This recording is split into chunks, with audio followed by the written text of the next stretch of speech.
जय हिंद दोस्तों, मैं हूं हीरा परिहार और आप देख रहे हैं सैनिक एकता। चैनल को सब्सक्राइब करें, वीडियो को ज्यादा से ज्यादा शेयर करें, लाइक करें, कमेंट करें। दोस्तों आज हम बात करेंगे लिबरलाइज इंपेयरमेंट रिलीफ की कैलकुलेशन की बात करेंगे। लिबरलाइज इंपेयरमेंट क्या होता है आप लोगों को ऑलरेडी बता चुका हूं। लिबरलाइज जो पेंशन होती है, डिसेबिलिटी पेंशन मिलती है, लिबरलाइज पेंशन जो मिलती है उसके बारे में हम बातचीत कर चुके हैं। लेकिन आज बात करेंगे यहाँ पर लिबरलाइज इंपेयरमेंट रिलीफ की कैलकुलेशन किस प्रकार से होती है। दोस्तों यहाँ पर जो है हम सीधे आगे बढ़ेंगे क्योंकि ज्यादा वीडियो लंबी हो जाती है, इसलिए हम सीधे आगे बढ़ेंगे ज्यादा बहस नहीं करते हुए। इसके कैलकुलेशन जो होगी ER-GMO 2023 की ऑथराइजेशन है उसके अकॉर्डिंग होगी। इस प्रकार से 100% लिबरलाइज इंपेयरमेंट रिलीफ जो होता है, मेरे हाथ में मोबाइल है, मोबाइल में प्रेजेंटेशन मैंने लोड कर दिया है। आप अपने मोबाइल में या कंप्यूटर में देख रहे हो तो कंप्यूटर में, मोबाइल देख रहे हो तो मोबाइल में, या टीवी में देख रहे हो तो टीवी में, तो आप उस पर ध्यान दें।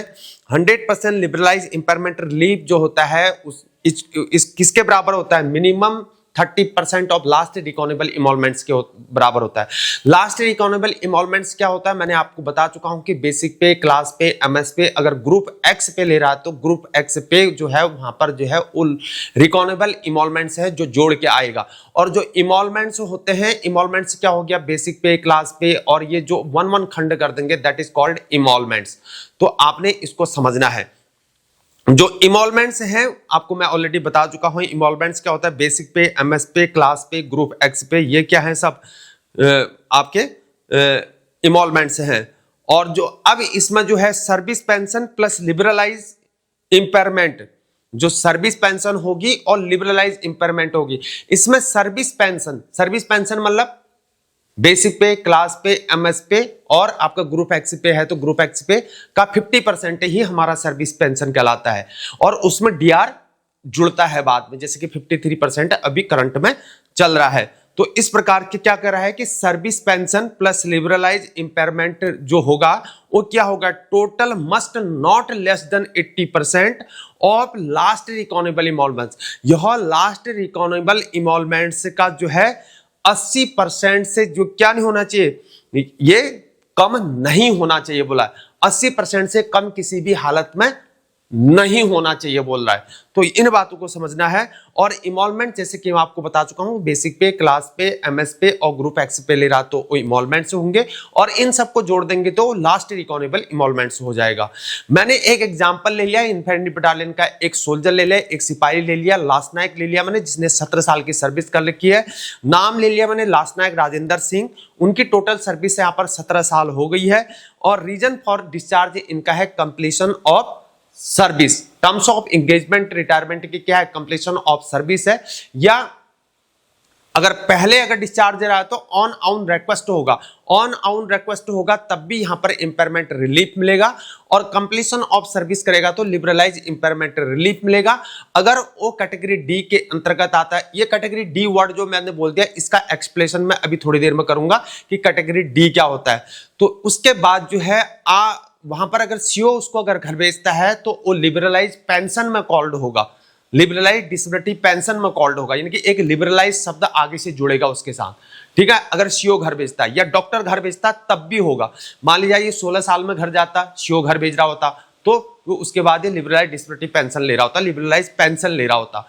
और अगर शेल्टर अपॉइंटमेंट में ये विलिंग करता और सीओ वहां पर अनविलिंग कर देता तब भी आपको लिबरलाइज पेंशन मिलता, disability pension, liberalise disability pension मिलता। अगर ये अनविलिंग कर देता तो उस वाले केस में लिबरलाइज इंपेयरमेंट रिलीफ मिलता। तो आज बात करेंगे यहां पर रीजन फॉर डिस्चार्ज, जैसे कि मैं आपको बता चुका हूं।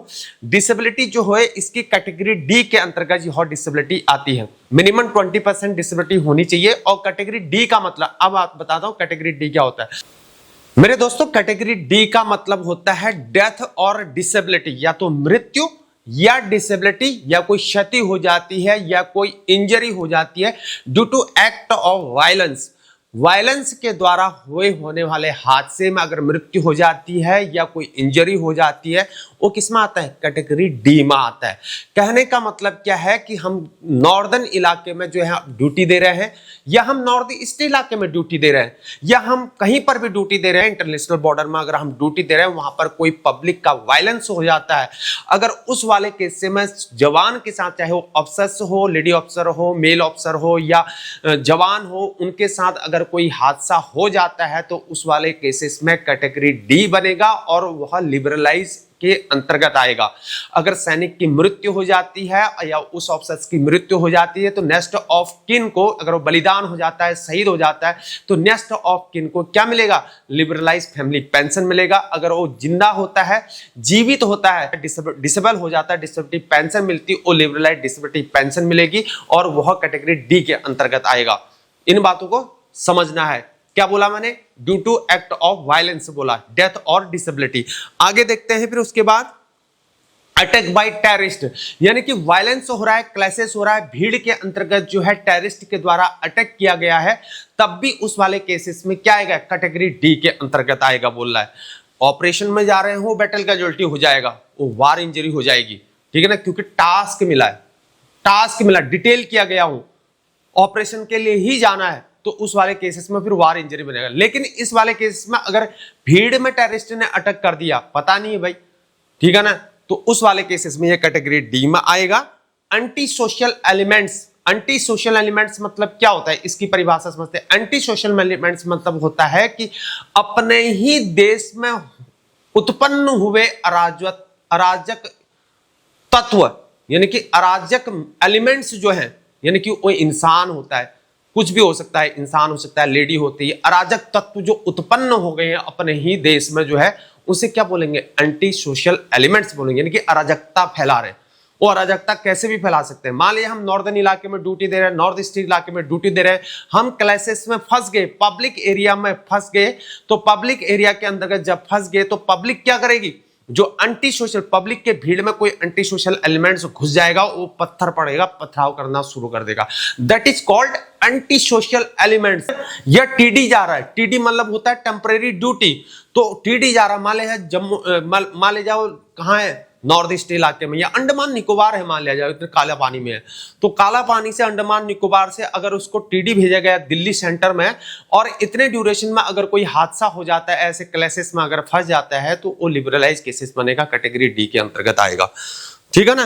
और उसके बाद क्या होता है? बॉम्ब ब्लास्ट हो जाता है, पब्लिक प्लेसेस के अंतर्गत कोई बॉम्ब ब्लास्ट हो जाता है, तो उस वाले केसेस में भी वहां पर क्या मिल पाएगा? और कैटेगरी डी के अंतर्गत आएगा।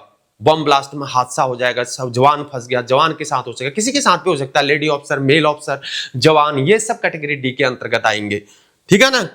और including shooting incident in public area, सकता है ड्यूटी के दौरान भी हो सकता है, ठीक है ना, ये कैटेगरी डी के अंतर्गत आ पाएगा। Besides death disability occurring while employed and also while dealing with natural calamities. अब नेचुरल कैलेमिटीज का मतलब क्या? ऑलरेडी मैंने नेचुरल कैलेमिटीज का डेफिनेशन समझा रखा, पिछली वीडियोस को आप देखें, नेचुरल कैलेमिटीज का पूरा अर्थ आपको समझ आ जाएगा।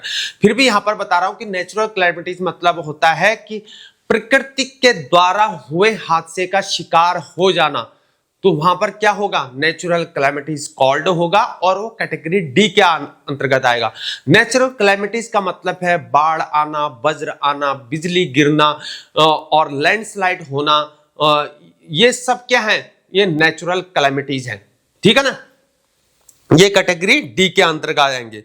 Category cases falling under category D entitles liberalised disability pension, वे जो कैटेगरी डी के अंतर्गत आएंगे वो लिबरलाइज्ड डिसेबिलिटी पेंशन के हकदार होंगे और लिबरलाइज्ड फैमिली पेंशन के हकदार होंगे इन केस ऑफ उस इंडिविजुअल की डेथ हो गई हो और उसका नेक्स्ट ऑफ किन को जो है यहाँ पर लिबरलाइज्ड पेंशन मिल पाएगा, ठीक है ना दोस्तों। अब आपको समझ में आ गया होगा पूर्णतः कि मैंने आपको ये कैटेगरी डी का मीनिंग्स क्या होता है ये आपको मैंने समझा दिया है। अब सीधे आगे बढ़ते हैं कि डिसेबिलिटी कैटेगरी डी है उसकी, और आरएमबी में जो है उसको मिनिमम जो है 20% डिसेबिलिटी यहां पर दिया ही होना चाहिए, ठीक है ना। और वो क्या होगा? ब्रॉडबैंड टू 50% होगा, ठीक है ना। मिनिमम 20%, ब्रॉडबैंड टू 50% हो। ब्रॉडबैंड की डेफिनेशन मैंने ऑलरेडी एक वीडियो बना रखी है, ब्रॉडबैंड टाइटल होगा उसका, उसमें आप जाके दे सकते हैं प्लेलिस्ट में। और 20% होगा बेसिक पे जो है आपकी, मैंने सिपाही की ले रखी लास्ट नाइट की 38,400 समथिंग, इतनी ही होगी मेरे ख्याल से, कम ज्यादा होगी तो आप देख लेना जितनी आपकी है। एमएस पे सभी को 5200 मिलता है ओआरस को, और क्लास पे 600 रुपए मैंने ले रखा है। इस प्रकार से इमॉल्वमेंट्स जो है टोटल जोड़ के इस प्रकार से कितना आ गया, 44,200 उसका रिकॉनेबल इमॉल्वमेंट्स आ गया है। और इस प्रकार से क्या बोला मैंने, इमॉल्वमेंट्स क्या हो गया, जो मैंने बोला ना 80% से कम नहीं होना चाहिए, उसको काउंट करेंगे आप। 80% ऑफ इनॉलमेंट्स इक्वल टू क्या, 44,200 जो उसका रिकॉनेबल इनॉलमेंट्स आया, और इंटू 80% हो गया, इसका निकालेंगे तो 35,360 ये आ रहा है। और सर्विस पेंशन उसकी कितनी निकलती, सर्विस पेंशन क्या होगा, बेसिक पे, क्लास पे, एमएस पे, ग्रुप पे ले रहा तो बटा उसका 2 या 50% हो गया, सीधे कितना हो गया, 22,100 रुपए इसका सर्विस पेंशन आया। और मिनिमम लिबराइज डिसेबिलिटी एलिमेंट शुड भी क्या होना चाहिए, मैंने बोला ना 80% से कम नहीं होना चाहिए, तो 80% हमने निकाल दिया, तो 35,360 क्या निकला था, 35,360 हमारा क्या निकला था, 80% ऑफ इमॉल्वमेंट से निकला था। उसमें से हम क्या कर देंगे, सर्विस पेंशन को माइनस कर देंगे, जो कि 22,100 रुपए निकल रहा है। इस प्रकार से 13,260 रुपए क्या निकल गया हमारा, ये यहां पर आंसर आ गया, ये इंपेयरमेंट रिलीफ हो गया, ठीक है ना, 13,260 हो गया। एक्चुअल जो है, अब एक्चुअल जो एक्चुअली में होना चाहिए, ठीक है ना, एक्चुअली में क्या होना चाहिए, 44,200 इंटू 30% इंटू 50/100 जो कि इसकी कैलकुलेशन है, और 6,630 रुपए जो है इसका आ रहा है। लेकिन फिर बोला actual will not be accepted, जो एक्चुअल होगा वो एक्सेप्ट नहीं होगा बोल रहा है, यानी कि क्या बोला, 80% से कम किसी भी हालत में होना ही नहीं चाहिए बोला, ठीक है ना, यानी कि 80% से कम नहीं होना चाहिए। तो इस प्रकार से कितना होना चाहिए, 13,260 इंपेयरमेंट रिलीफ होना चाहिए, ठीक है ना, अगर कैटेगरी डी के साथ अगर हादसा हुआ हो। लेकिन इसमें डीआर नहीं लगेगा, क्योंकि वो इंपेयरमेंट रिलीफ ले रहा है। अगर वो लिबरलाइज डिसेबिलिटी पेंशन ले रहा होता तो वहां पर उसको डीआर इंक्लूड हो जाता मेरे दोस्तों, ठीक है ना। डाउट होता है फिर कमेंट बॉक्स में पूछना आपने। और इस प्रकार से उसकी जो सर्विस पेंशन थी कितनी थी, देखो 44,200 इंटू 50% निकालेंगे तो कितना हो गया, 22,100 रुपए हो गए, प्लस उसमें डीआर इंक्लूड होगा। और 22,100 जो अभी 53% करंट में चल रहा है, तो 11,713 रुपए 53% निकाल के आया, और टोटल जो हो गया 22,100 प्लस 11,713, इस प्रकार 33,813 रुपए उसका क्या हो गया, सर्विस पेंशन हो गया।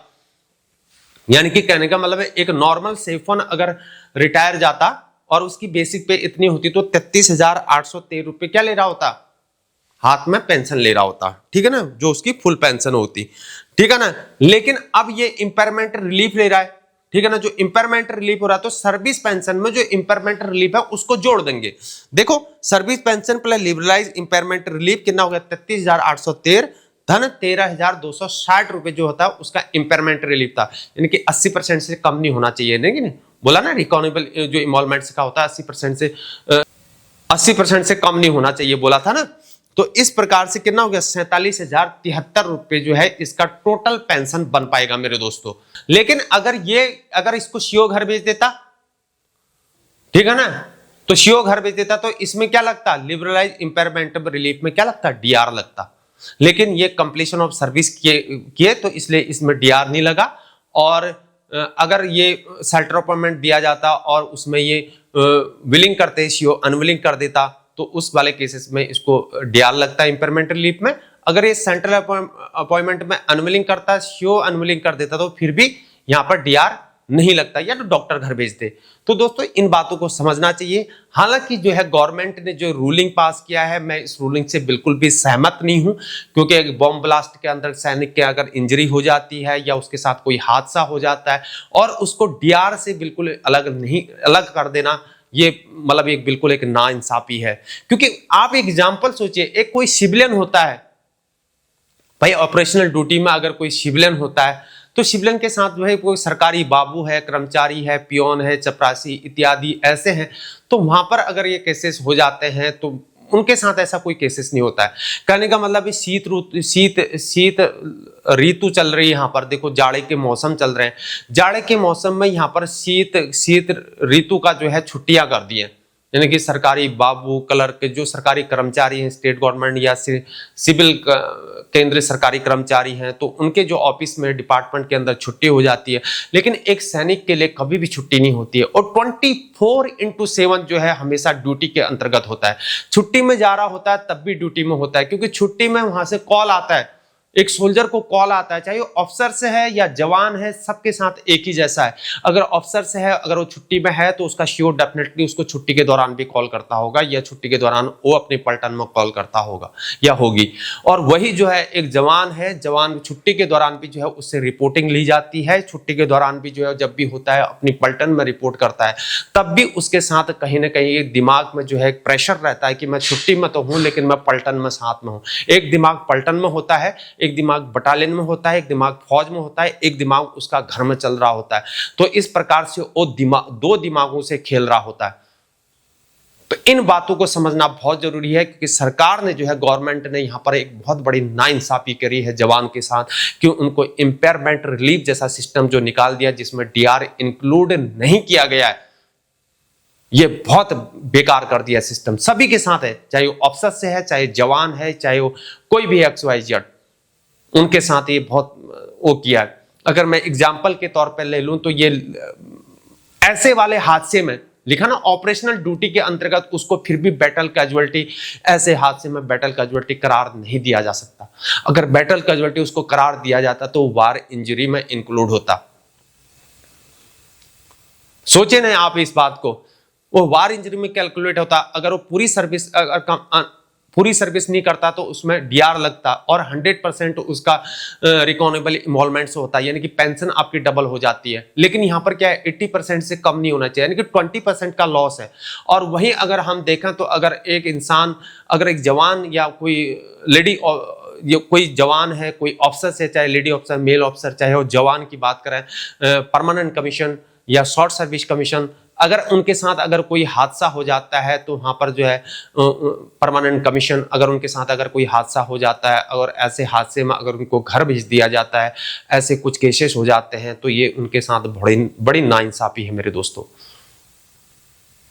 तो गवर्नमेंट ने जो ये रूलिंग पास किया है, हम इनसे बिल्कुल भी सहमत नहीं है। यानी गवर्नमेंट ने सोचना चाहिए, जवान के बारे में सोचना चाहिए, सोल्जर के बारे में सोचना है, क्योंकि सोल्जर से ही देश की सिक्योरिटी बनी हुई है।